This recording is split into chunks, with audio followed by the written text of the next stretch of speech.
Constructive Voices, the podcast for the construction people, with news, views, and expert interviews. Hi, I'm Steve Randall, and welcome to the first of 4 special episodes of Constructive Voices, featuring a huge array of people that we spoke to at the Footprint Plus event on Brighton's south coast last week.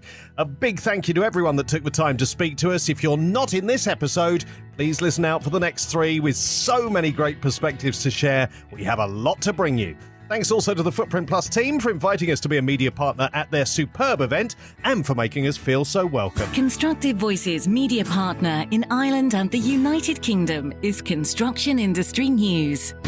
Since 2002, Construction Industry News has been focused on the very latest projects and developments within the UK and Ireland.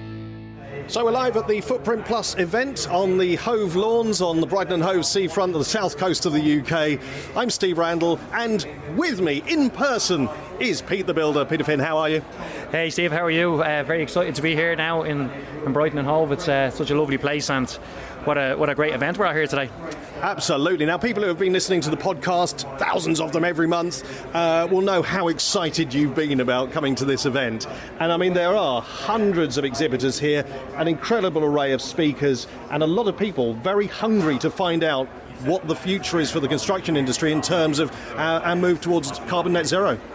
Absolutely, Steve. And like when we were first coming here and talking about it, we kind of felt that this would be the perfect melting pot of, people thinking along the same lines and people with the same goal in their heads, and without the shadow of a doubt, that's exactly what we've got here. We've got so many professionals, we've got so many people from different areas and different facets of construction and of the sustainability sector. So, it's fantastic to be here. You can really feel the buzz in the crowd. You can hear it in the background here. So many things happening, 3 different stages, and lots of different points of views and lots of different information being shared. It's brilliant. Well, I think the breadth of the people here in terms of everything from obviously developers and people involved in infrastructure, but local authorities, people who are involved in finance, in insurance, in the legal side of things. That's what makes it so special, isn't it? Because everybody is on the same page with this, frankly. Yeah, without the shadow of a doubt, and it covers all angles as well. It's not just like, thinking about the big scale or the small scale of construction. It's actually it's talking about every aspect, every level, pretty much every material is being taught about. So that's what I really like about it. It's a very open-minded event here. A lot of people here sharing their interests, sharing their knowledge, sharing the information that and the research that they've put into this subject. So it's really good stuff, and without a shadow of a doubt, we're going to be here capturing some of that atmosphere and capturing some of that knowledge as well. Yeah, what I think is really exciting is that even when you're talking about things that don't seem to be of immediate relevance to somebody who's maybe a jobbing builder on site somewhere, actually when you dig down, even the big sort of energy projects where you're talking about how we're going to change from the energy system that we know at the moment to the energy system of the future, all of that is going to matter, because the guy or the girl who's installing the stuff in a new house build, for example, is going to potentially be working with slightly different materials or slightly different systems in the not too distant future. So right from the sort of top level executives and the people sort of looking at that high end infrastructure, right down to everybody, the apprentice starting out their career in construction, they need to know this stuff.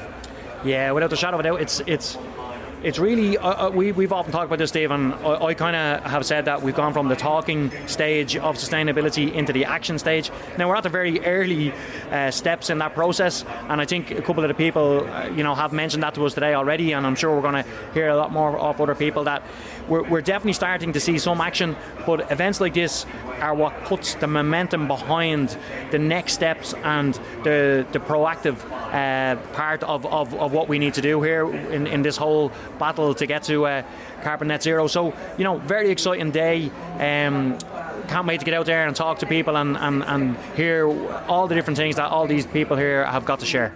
Brilliant. Well, Pete, go and find some people. I can tell you're champing at the bit to do that. This is Constructive Voices. Hi, my name's Emily Day. I'm one of the founders of Footprint, and I also organise the conference here. I think it's going really well. Getting lots of positive feedback from people. There's loads of fantastic conference sessions which are really drawing a lot of people to listen to the speakers that we've gathered here. And other than that, there's just great networking going on all around the show. Everywhere you look, people having conversations. So that was what it was meant to do, and I think it's delivering. Well, I can second that. Absolutely, it is delivering. The amount of people that are networking just literally in front of my eyes here is great to see. So many similar-minded people with a similar focus as well, together under one roof. It's a very unique situation, and congratulations on everything that you and the other founders have done. So what's the next step, and what do you see coming from an event like Footprint Plus? Well, I suppose the event itself is intended to bring people together to share knowledge, and through that knowledge sharing, able to approach projects with new initiatives, new ideas in mind. It's a slow-changing industry. It's not going to change things overnight, but I can really see the opportunities opening up, and the people learning about what other people are doing, and everybody sort of puts that into the mix, and we come up with a better outcome overall for our property industry. Yeah, so we've interviewed quite a few people here today, and I can absolutely resonate with what you just said there. So many people have said that the conversations that they've opened up, they've learned from speaking to people, other people within the industry, and they were able to get their point of view across as well. So absolutely a resounding success from that point of view. What is the next step for Footprint Plus? What do you see coming from the event in terms of, I presume we'll be going again next year, and is there anything else that you have on the horizon? Yeah, absolutely. This is an annual event. This is the first one, but it's gone really well, and so we'll be doing it again next year. We've got some ideas about some more of our seminar and other outreach work that we can be doing. We have a sort of a mid-year event that we're planning as well, but we'll be launching that soon, so not too much news on that. But I think just really hosting some of the content that we've had even from the show here on our website, so that it's available long term for people to refer back to and find contacts and sort of a website-based network for what we're talking about. Yeah, absolutely. So in Constructive Voices, we do that a lot. We give people a platform to talk. We've had so many exciting discussions here today. Would you be saying to people to get in contact with you if they're listening and they're interested in coming to another one of your events? Should they touch base, and how can they do so? Of course they can do that. I mean, our website's a resource with lots of different companies promoting what they do, and they can always look at the website for what's coming up next, or contact us direct. Excellent stuff. Thank you very much for your time, Emily. You're a busy woman here today. I'll let you get back to it. Thank you. Constructive Voices. Live at Footprint Plus. So I'm Greg Clark, and I'm chair of the Connected Places Catapult and the UK Cities Climate Investment Commission. Fantastic. Now, you've been giving a keynote speech today about zero carbon cities, the urban transition. How important is the role of our cities in our drive towards net zero? Well, it's absolutely essential, because cities are where the concentrations of our people, our jobs, our infrastructure and our built environment are. And as a consequence, cities are the places that emit the most carbon. So there's no zero carbon transition without an urban transition. And in particular, that means the net zero pathway for the built environment, which this event is all about, and of course our mobility systems as well. 50% of the carbon that we need to take out of our cities is embedded in our built environment. And I mean, we're here in beautiful Hove and Brighton, lovely place, lots of old buildings, though that's very much the case across UK and much of Europe. I mean, different in some parts of the world, but that presents a huge challenge, doesn't it, with all of these older buildings that are going to need to be brought up to spec. That's right, and there's 2 or 3 different challenges involved in those buildings. So on the one hand, how do you retrofit old buildings to make them more energy efficient and to introduce a new energy system into them, and in many cases a new waste system as well? On the other hand, how do you respect the embedded carbon that's already within those buildings and think of a way not to, as it were, simply create the need to embed more carbon, And then thirdly, how do you transition towards buildings that will in the end be carbon positive, because you'll introduce materials that are able to capture and store carbon at the same time. So there's 3 different challenges there. They're all potentially expensive. So you have to have a model that recognizes the increase in the value and the long-term durability, sustainability and adaptability of buildings that do that. And it's only feasible to make the investment if you have a long-term perspective. Now, just to pick one of those solutions there, the challenges and the solutions, the idea of capturing carbon, I mean, that's such a big topic of conversation in many industries at the moment. How do you see cities playing their role there? What can be done so that the buildings that we have in cities are actually part of the solution? Yes, well, there's lots of ways in which our mobility systems in cities can now capture carbon, and that's going to be very important in terms of, let's put it this way, the circular economy of energy. That will be very important. But in our buildings, it's about moving towards much greater use of materials, the obvious one of which is timber, of course, where we have now new timbers that are able to capture much more carbon than in the past and to store it. That's very helpful. We are moving, of course, towards buildings operating on a battery basis and being the hubs of big battery networks, and that will enable them to capture and store carbon as well as to use energy more efficiently.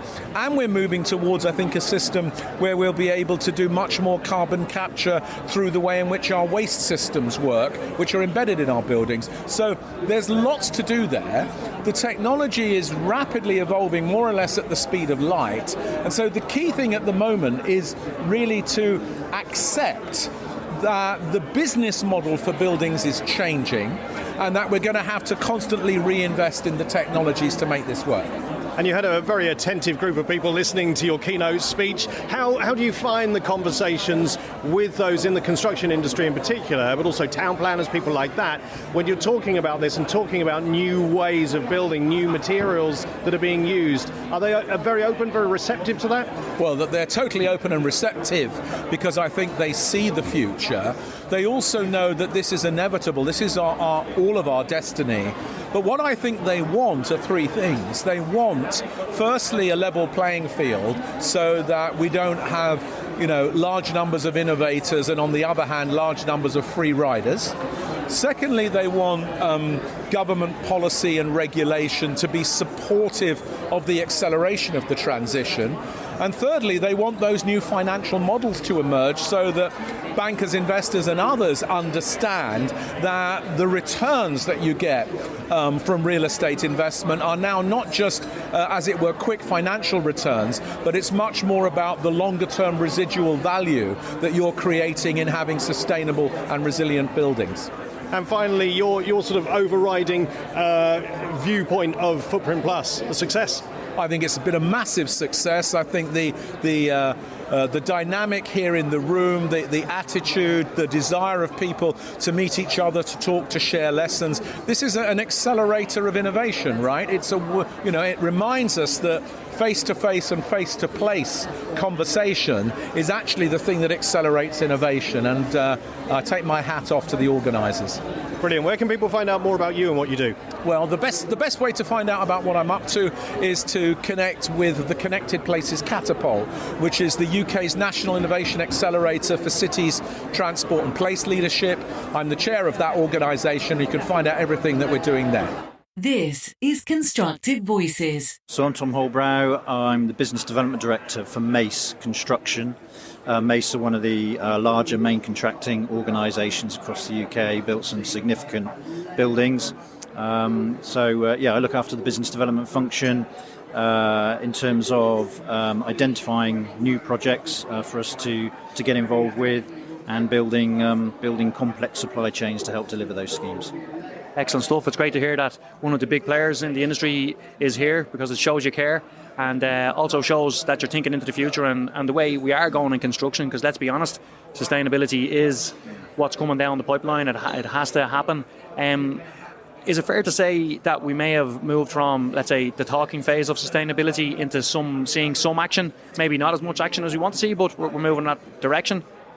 Yeah, I think that's very much the case. So a lot of the work that I get involved with is public sector projects, so it's very much mandated and driven there.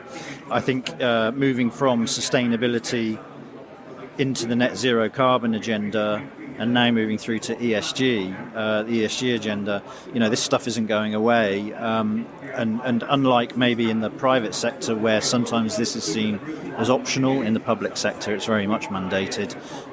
So I'm here really to improve my learning, see what capabilities are out there in terms of the supply chain, the peer group, the consultants, the designers, many of whom are here today, and just immerse myself in that world a little bit more so that I can talk with confidence to our clients when I'm pursuing projects and align myself with what those key drivers are. Yeah, excellent stuff. I suppose that's the good thing about coming to an event like Footprint Plus.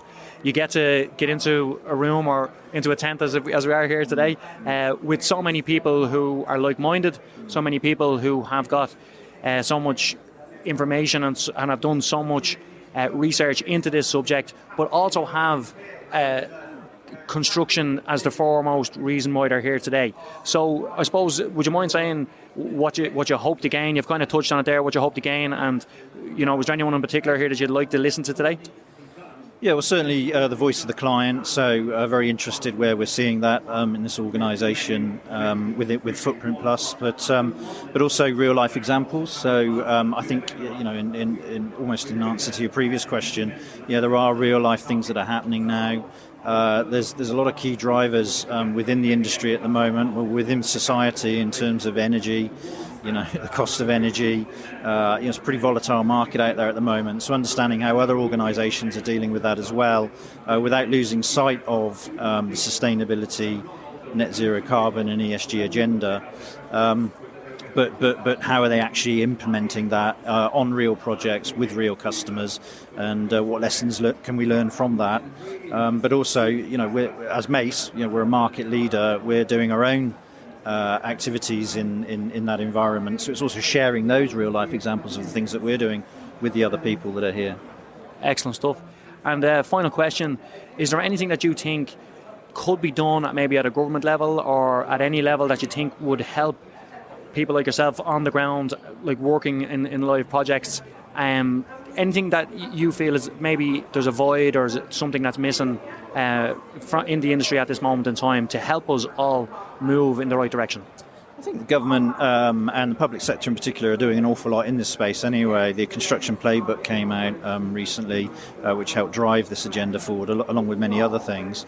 As always, in terms of construction and building projects, what we look for is a longer-term environment to be able to plan and invest in these things. So they're getting there, the government, in producing pipelines of work and providing certainty as much as they can do around forthcoming projects with greater insight into what's coming through, what those trends are, where those investments are, albeit in a currently very challenging environment. That allows us to organise ourselves around those agendas. So as long as that improvement keeps happening, we'll be okay. Great stuff, Tom. Thank you very much for your time, and I hope you enjoy the rest of the day. Since April 2021, Constructive Voices has been engaging an audience across the construction industry through our podcasts. With at least 2 episodes every month, the podcast has attracted industry thought leaders on key topics including sustainability, technology, people, and places. We talk about climate change, mental health, building technologies and materials, talent acquisition and development, diversity and inclusion, design techniques and trends, and much more. And now, the conversation's building. Constructive Voices is becoming a radio station, available worldwide online, providing a new platform for the construction industry to share best practice, new developments, the answers to the big questions, solutions to growing challenges. 24 hours a day, we'll share insightful, inspiring and innovative views from the best in the business, with even more voices and more topics more often.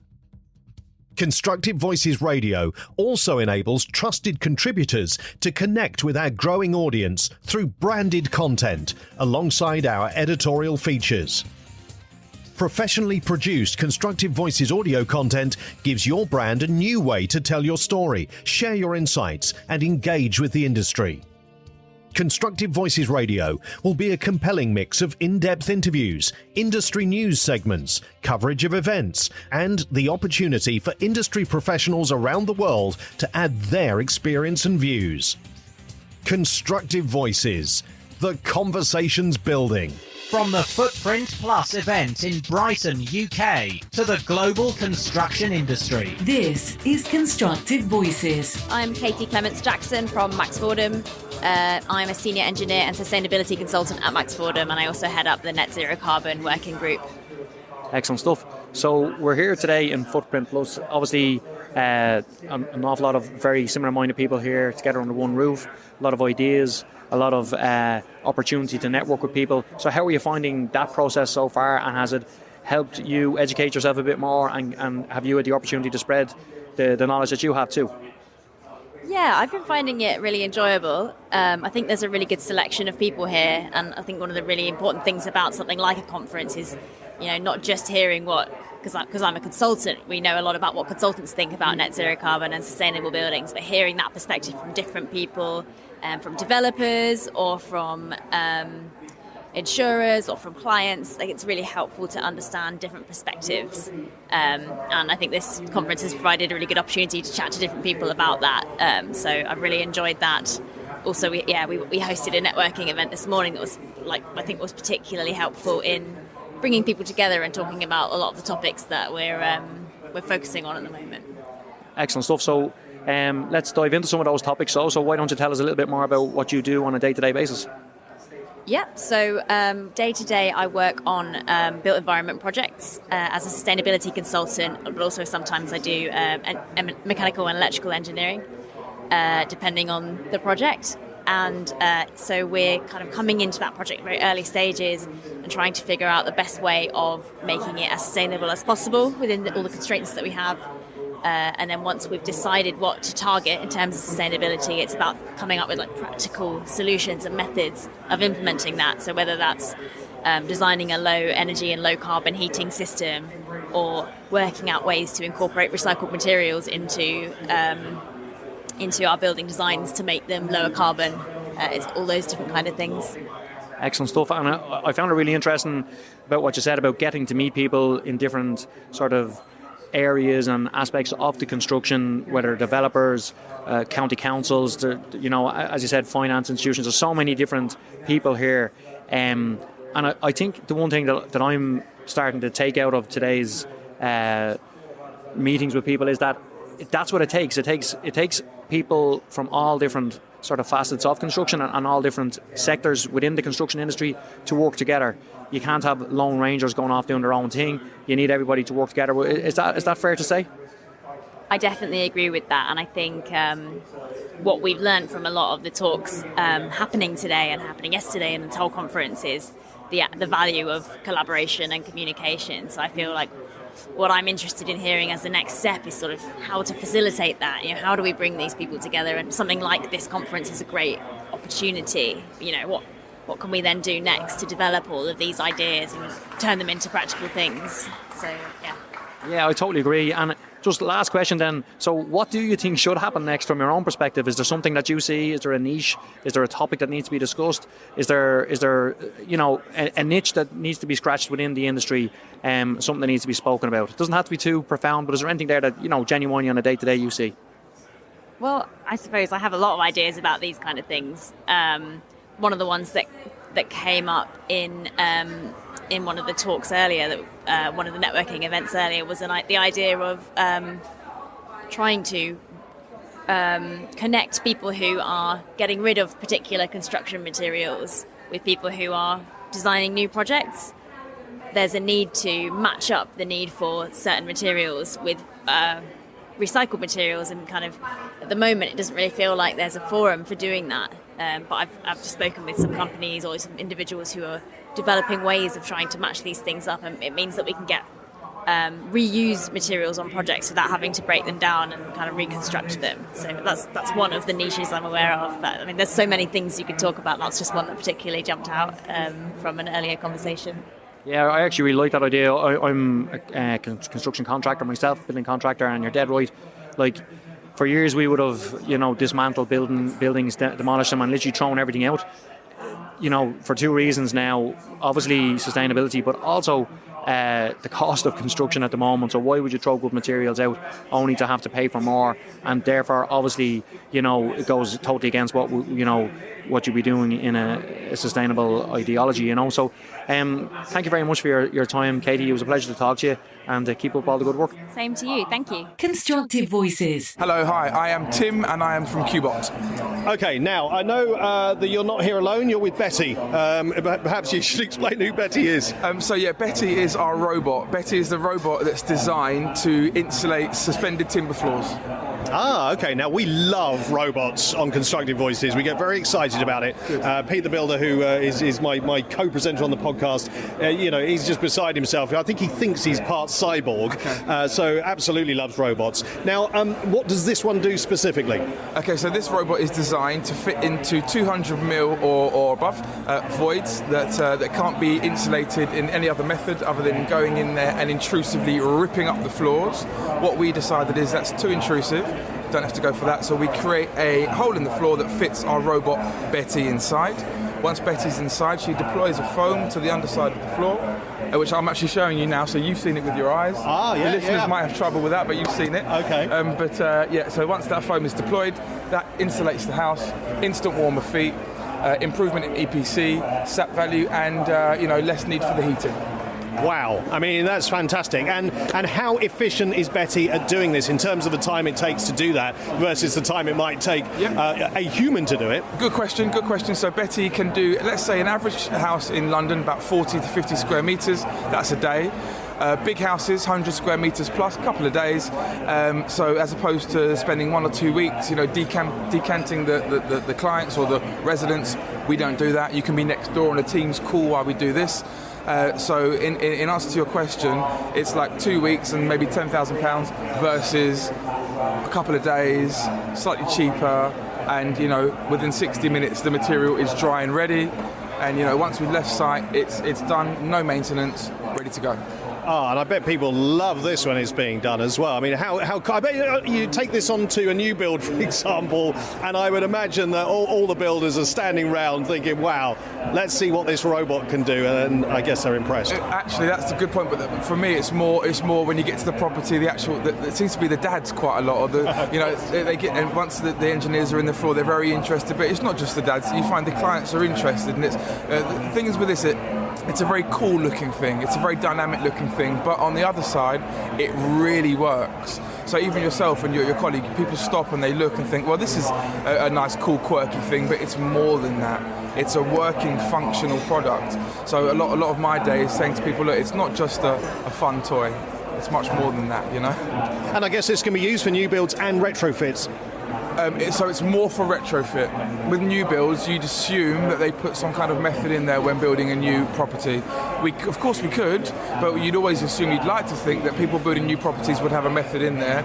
We're your Victorian, Edwardian, Georgian, post-war, mid-war, that sort of property with drafty floorboards. Nan's house quite often as well. And as you mentioned, I mean, in London, in places like Brighton as well, in fact, in every certainly UK town and city, I mean, those sort of houses are very prevalent, and they are the ones that need the work now. Yes, that's correct, yes. And it's funny because we've got a split, so we have the homeowner side of things, so your private resident homeowner. We've got councils that use us, so a council might have a stock of 200 properties, and then we have partners, which I suppose you'd call a franchise model. So I deal with the first two, so partners and homeowners, and really, it's a quick turnaround. If you were to call up, we would probably get a survey for you before this time next week, and then if the survey is successful, because it's very important for us to make sure that the joists and the wood's not too moist. If it's too moist, it will rot, it could have asbestos, there could be so many issues with it. So if it's anything above 20% moisture, we don't install. So we prep. So my point is, once we've done the survey, if that survey's happened and it's successful, within another couple of weeks, it could be installed. So within a working month, we could have warmer feet and cheaper builds for you. And what's your background? I mean, is your background in robotics? Me, myself? Good question. So funny question. The role I had before was a similar role, so business development and client management, but I worked in HR. So I often joke that I spent 7 years working with HR robots, right? And now I'm working with actual robots. That's a fair exchange. Don't tell my ex-colleagues that. And let's hope you don't need ever to go back into the HR world because I've just completely, he didn't mean it. He didn't mean it. HR people, he loves you. And if you're an HR person who needs a robot to come and retrofit insulation in your home, he also loves you particularly. Thank you, Steve. There you go, sorted. Thanks a lot, Tim. That's all right. Thank you. Oh, where can people find out more? Oh yes, good. Actually, here's a plug. Thank you for that. We like a plug. So, so we've got the website is www.q-bot, like robot. So q-bot.co. So not co.uk, not com, it's .co. So www.q-bot.co, and you can email sales@q-bot.co, but all the contact details are also on the website, or just Google Q-bot, Q for Quebec, bot, and we will come up. Oh, you know people are going to be Googling it to see the pictures and things. That's the thing they will be. Tim, thanks very much. Absolute pleasure. Thanks, Steve. Appreciate it. Constructive Voices. Live at Footprint Plus. Now I have a couple of guys here from QED. I'm Ian Waddingham. I'm the Managing Director of QED Structures, and we are structure engineers who have offices in Hove, London and Barcelona, and we are 30 strong as a practice. We work on lots of big structural projects. We do civil engineering as well. On that side of it, we work a lot in all different types of sectors, from housing to retail, commercial, sports and leisure, healthcare. We do a lot of modular buildings in light gauge steel, and that's pretty much what we do. My name's Maida Carlin. I'm a structural engineer and business development executive for QED. Great stuff, guys. So it's so exciting to be at an event like Footprint Plus here under one roof. It's a tent, but it is a roof. We have so many like-minded people, and everybody here has also got construction at the forefront of their minds. So what's it like to be at an event like this and to get the opportunity to spread the good word about QED, but also about meeting similar-minded people? It's fascinating and it's really, really good. We obviously were here all day yesterday, and the footfall was absolutely fantastic. We met a lot of delegates that came through that were really interested in the sustainability side of things, which is what we're big and passionate about ourselves. There's lots of seminars around. We hosted a modern methods of construction seminar, which was really well attended. Went through lots of different aspects of how you can deal with things sustainably with regards to modern methods. And yeah, we've found it really, really good venues, really, to be honest. I'm based in Hove currently. Okay. I'm originally from Madrid, and I'm opening up offices in Leeds and Manchester within the next 2 to 3 months. We'll be setting up new bases there, opening up the northern region, kind of growing our relationships and connections up north. We currently work UK-wide. We do a lot of work within Europe, and we do a lot of work overseas as well. So we've got projects in America, we've got done projects in Taiwan, India, Dubai. We do a lot of work in Gibraltar currently, and a lot of work in Spain with our offices in Barcelona. And yeah, we're just kind of doing, growing and expanding as much as we can, really. And coming to events like this and getting to know loads of people that work locally and work nationally and internationally, it's absolutely amazing to get to see how, we can all come together and approach the sustainability and create a cleaner future for everyone. Absolutely. And there was a recent New York Times article, now they can't all be believed, but it actually said that the UK in particular was one of the main companies that are actually on target to meet the targets that were set for 2050. Would you agree with that? Or, having a company that works worldwide, are we ahead or are we behind in the British Isles? Or, what's your general experience on that?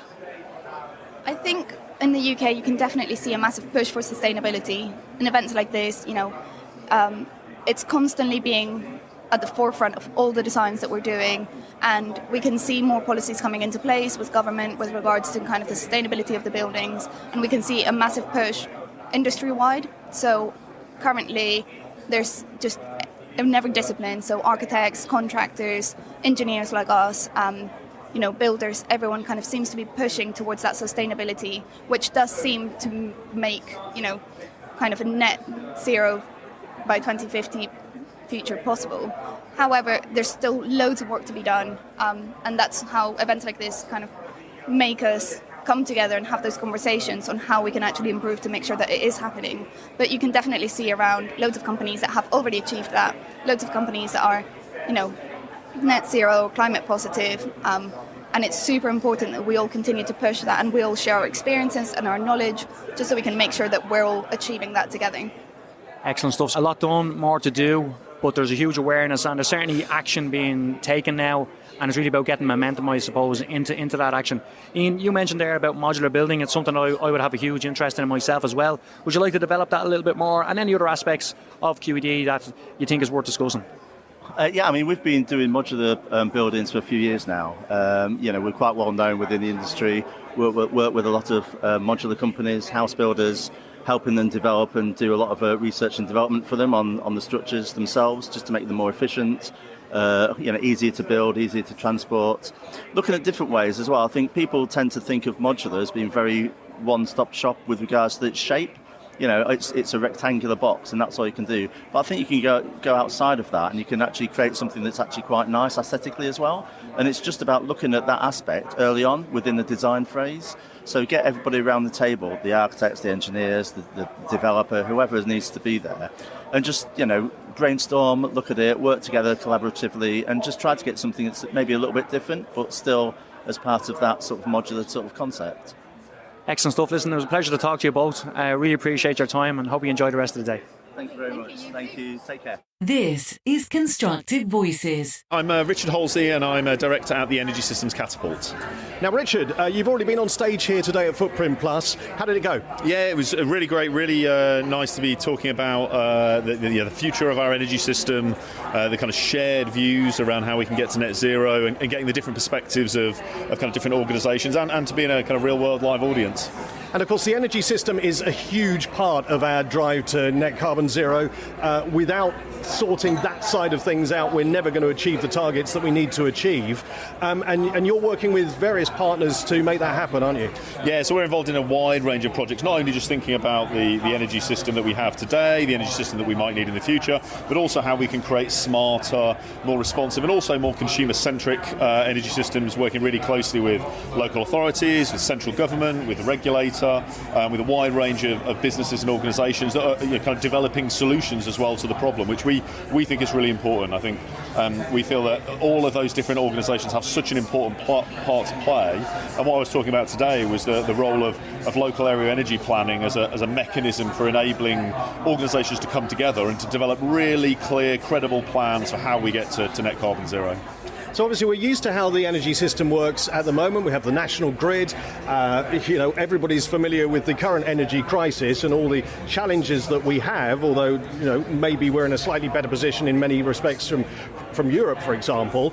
But how different will the energy system be in the future to how we know it at the moment? Yeah, that's a really, really great question. I think there are some things that we enjoy the benefits of, that we will continue to enjoy the benefits of. A lot of the energy system is hidden from us. The pipes and wires in the ground that we see, the lights that come on when we press the switch. I think we will continue to see that kind of hidden infrastructure that delivers the kind of services that we need to go about our lives. What I do think, though, is I think it will become more prevalent for us as individuals, for householders. The levels of interventions that we might need to make will become more involved, more visible. They will require us to actively make decisions that we haven't had to in the past, which is why I think it's so important that we do. Businesses develop solutions that appeal to the things that we want and that we value and that we need, and that we ensure that we design solutions that are people-centric, that they work effectively for people. And also we respect the fact that in some instances people don't want to see things. They just want the lights to come on. They want something that ensures that they're warm and comfortable in home or their workplace. They want to be able to get from A to B quickly and efficiently. So I think part of the challenge now is enabling the system to evolve and change in a way that meets our needs, responds to changing needs, but is not visible when it shouldn't be visible. And what part exactly does your business play in that? How is that driving that forward? Yeah, so the Catapult, we're one of a network of innovation agencies. We work very closely with government, with academia, with industry to try and develop, research new solutions. We try and identify new market opportunities, changes to regulation, changes to policy that are needed to help drive transformation of the energy system. One of the key parts of what we do is help small businesses with ideas, with innovations, to help to develop those, to test those, to try and bring them and accelerate them into market where we think they can add value. We bring together multidisciplinary skills, and we also try and work very closely with our academic research partners to help move forward their research ideas into reality. And a lot of this is about infrastructure, but coming down a level, you mentioned homeowners, for example. The people in the middle are those who are building homes, and many of our listeners are in the home building world. How different do you think things are going to be in terms of the sort of systems they're going to need to understand and they need to be installing in homes? Yeah, I think it's probably a real challenge, I think, for house builders and developers in what is kind of almost this intermediary step where markets and policies are kind of forming and consumer attitudes are arguably changing. I think understanding what the consumer of today and the consumer of the future in terms of house buyers, house renters, are going to want from their homes is going to be really important. I think having the ability to understand the solutions that might be most appropriate in different areas and having the ability to design flexible solutions that are able to respond to different needs in different places, but also to different customer segments, I think that's really important. I also think there's an opportunity for house builders to think about differentiation. How can smart net zero homes be part of a core proposition to different buyers, to different landlords, to different customer segments? I think there's a real opportunity for some to create differentiation in the space. I don't think it's easy. I think it is a difficult space to be in. But my sort of encouragement is for people to actively engage, to try and develop and test solutions. Don't be afraid to kind of explore solutions, to pilot new things.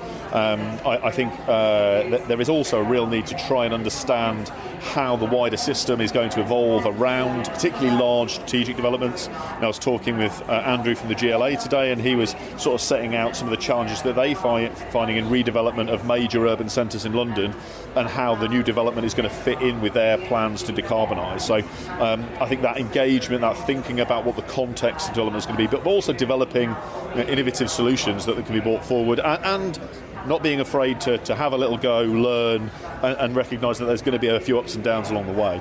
And Footprint Plus for the first time, and lots of people here. Why did you think it was important to be here today? Well, I think it's just it's a great location to be out here by the coast. Obviously the focus of the event is about galvanising and bringing different people together from different perspectives. We've got such a great lineup of kind of speakers and events.